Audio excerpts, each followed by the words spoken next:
Indonesia dalam perdamaian dunia di sini ada Konferensi Asia Afrika, Gerakan Non-Blok, ASEAN, Misi Perdamaian Garuda, Organisasi Konferensi Islam, Deklarasi Juanda, dan yang terakhir Jakarta Informal Meeting.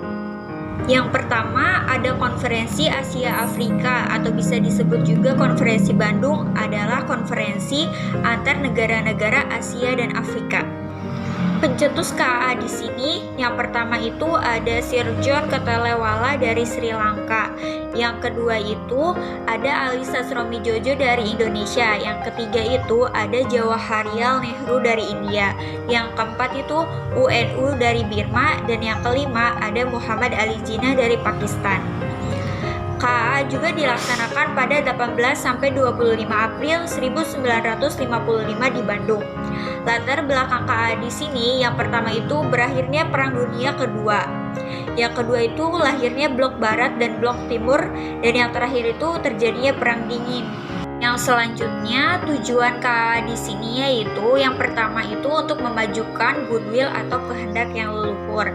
Yang kedua itu untuk mempertimbangkan soal-soal serta hubungan di lapangan sosial, ekonomi, dan kebudayaan negara-negara yang diwakili. Yang ketiga itu mempertimbangkan soal-soal yang berupa kepentingan khusus bangsa-bangsa Asia dan Afrika. Yang keempat itu untuk meninjau kedudukan Asia dan Afrika serta rakyat-rakyat di dalam dunia dewasa ini. Peran Indonesia dalam KAA di sini ada sebagai salah satu pelopor Konferensi Asia Afrika, sebagai tuan rumah Konferensi Asia Afrika tepatnya di Gedung Merdeka Bandung pada tanggal 18 sampai 24 April 1955. Yang ketiga sebagai panitia Konferensi Asia Afrika, dan yang terakhir itu mendirikan Museum Konferensi Asia Afrika. Hasil dari KAA yang kita bisa lihat di sini ada kerjasama dalam ekonomi, kerjasama dalam kebudayaan, hak menentukan nasib sendiri, dan hak asasi manusia. Yang keempat permasalahan rakyat jajahan, dan yang kelima deklarasi mengenai perdamaian dunia dan kerjasama internasional. Kedua ada Gerakan Non-Blok. Gerakan Non-Blok di sini adalah suatu organisasi internasional yang terdiri lebih dari 100 negara-negara yang menganggap dirinya tidak beraliansi dengan kekuatan besar dari apapun.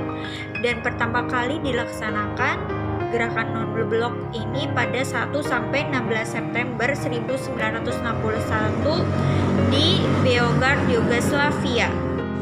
Latar belakang GNB. Latar belakang GNB di sini yang pertama ada munculnya Blok Barat dan Blok Timur. Kemudian adanya kecemasan negara-negara yang baru merdeka, dan yang ketiga itu ditandatanganinya dokumen Briono, dan yang keempat terjadinya krisis Kuba pada tahun 1961. Kemudian yang terakhir itu pertemuan 5 orang negarawan pada sidang umum PBB. Ada pencetus Gerakan Non-Blok. Yang pertama Kwame Nkrumah dari Ghana pada tahun 1909 sampai 1972. Yang kedua Jawaharlal Nehru dari India pada tahun 1889 sampai 1964. Yang ketiga Soekarno dari Indonesia pada tahun 1901 sampai 1970. Yang keempat Gamal Abdel Nasir dari Mesir pada tahun 1918 sampai 1970. Yang kelima Josip Broz Tito dari Yugoslavia pada tahun 1892 sampai 1980. Kemudian pada selanjutnya ada tujuan GNB. Tujuan GNB itu mencakup 2 hal, yaitu tujuan luar dan tujuan dalam. Tujuan ke dalam Gerakan Non-Blok adalah mengusahakan kemajuan dan pengembangan ekonomi, sosial, dan politik yang jauh tertinggal negara maju. Dan yang kedua itu tujuan keluar. Gerakan Non-Blok itu adalah berusaha meredakan ketegangan antara Blok Barat dan Blok Timur menuju perdamaian dan keamanan dunia. Selanjutnya peran Indonesia dalam Gerakan Non-Blok di sini yang pertama salah satu pemerakasa Gerakan Non-Blok, yang kedua pemimpin Gerakan Non-Blok pada tahun 1991, yang ketiga penyelenggara KTT X gerakan non-blok yang terakhir memecahkan masalah-masalah dunia berdasarkan pada asas keadilan. ASEAN adalah organisasi regional yang dibentuk atas praksa 5 menteri luar negeri di kawasan Asia Tenggara yang dilaksanakan pada tanggal 8 Agustus 1967 di Bangkok.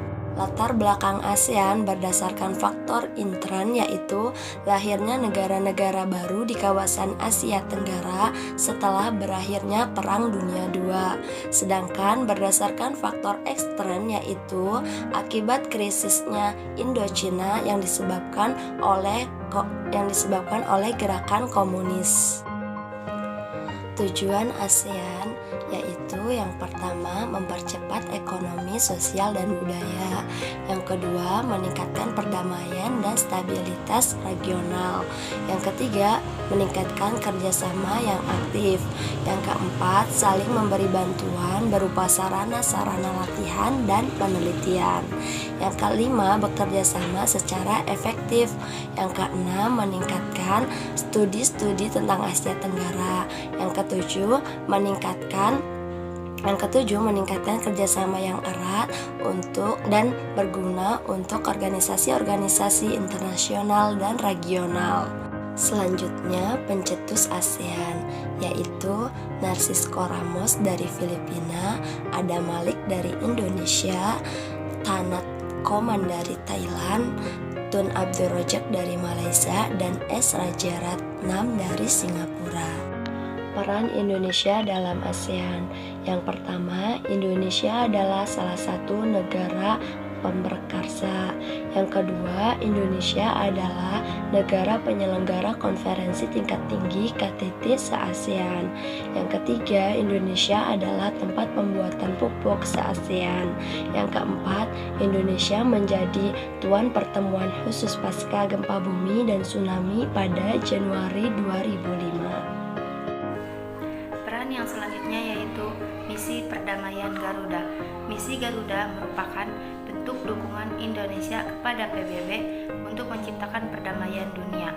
Pembentukan pasukan Garuda diawali dengan munculnya konflik di Timur Tengah pada tanggal 26 Juli 1959. Yang selanjutnya yaitu latar belakang.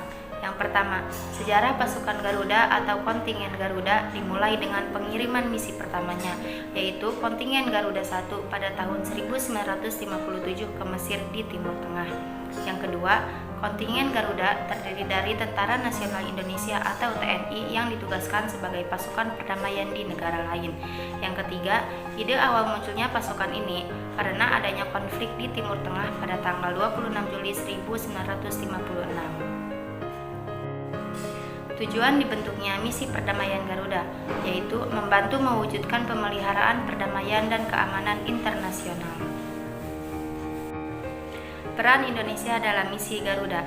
Yang pertama, negara Indonesia mengirimkan misi Garuda 1 sampai misi Garuda 28 sebagai sumbangan terhadap PBB untuk menciptakan perdamaian dunia. Yang kedua, pengiriman pasukan ini sebagai sarana peningkatan kapasitas dan profesionalisme personel TNI dan Polri. Yang ketiga, didirikannya IPSC atau Pusat Perdamaian dan Keamanan Indonesia pada tahun 2012. Peran yang selanjutnya yaitu Deklarasi Juanda. Deklarasi Juanda adalah deklarasi yang dicetuskan oleh Indonesia melalui Perdana Menteri Juanda pada tanggal 13 Desember 1957. Yang selanjutnya yaitu latar belakang. Adanya tuntutan oleh pimpinan Departemen Pertahanan Keamanan Republik Indonesia pada tahun 1956 yang merasa hukum laut Indonesia saat itu yang berdasarkan Zinan Maritim Kringen Ordonanti atau Ordonasi Laut dan Daerah Maritim pada tahun 1939 dari Belanda tidak menguntungkan kepentingan wilayah Indonesia yang dapat membuat kapal-kapal asing masuk ke wilayah Indonesia dan mengambil sumber dayanya. Dicetus oleh Perdana Menteri Juanda Kartawijaya pada tanggal 13 Desember 1957. Yang selanjutnya yaitu tujuan dibentuknya Deklarasi Juanda.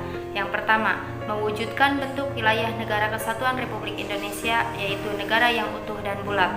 Yang kedua, menentukan batas-batas wilayah yang jelas dari Republik Indonesia sesuai dengan prinsip-prinsip negara kepulauan. Yang ketiga, mengatur lalu lintas pelayaran yang damai, serta pada saat yang sama dapat menjamin keutuhan dan keamanan Republik Indonesia.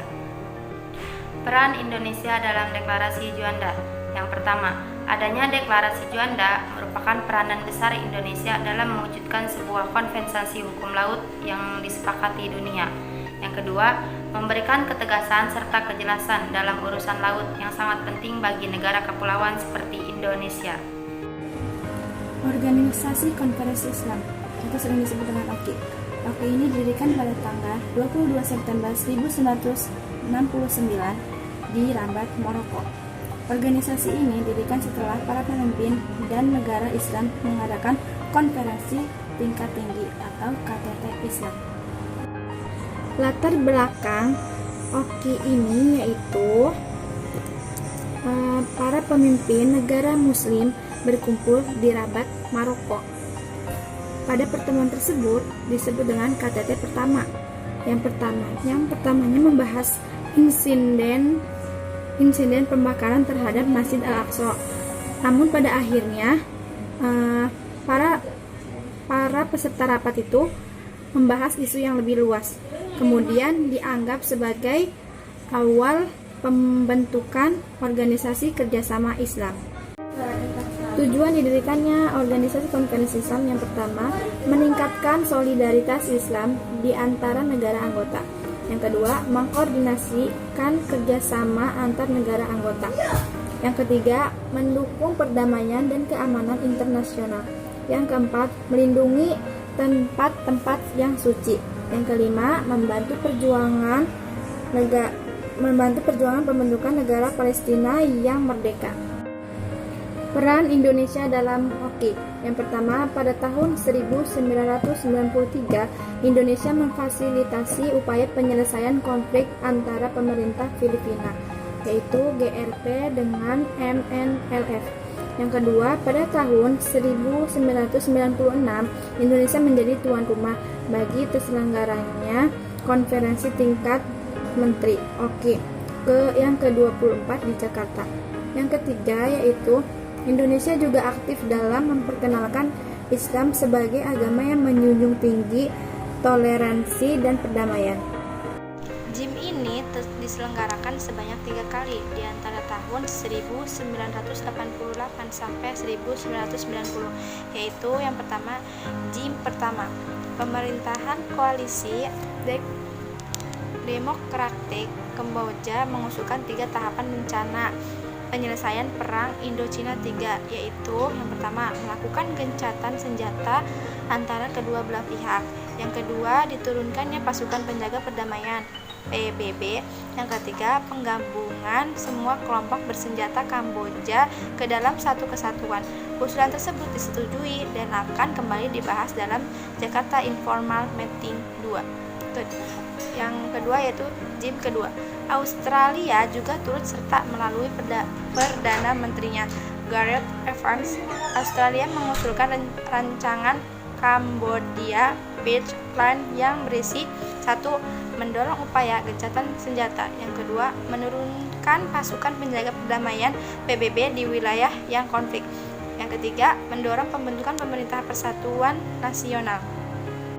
Yang ketiga, JIM ketiga, membahas tentang pengaturan pembagian kekuasaan di antara pihak pemerintahan koalisi demokratik Kamboja dengan Republik Rakyat Kamboja, yaitu membentuk pemerintahan persatuan yang dikenal dengan SNC. Pada tanggal 23 Oktober 1991 digelarlah PICC di bawah pimpinan ketua bersama Indonesia dan Prancis yang memberi hasil ditandatanganinya dokumen perjanjian Paris. Kesepakatan ini telah menandai perjuangan akhir dari upaya perdamaian di Kamboja dan memulai babak baru dalam pemerintahan yang demokratis di negara tersebut.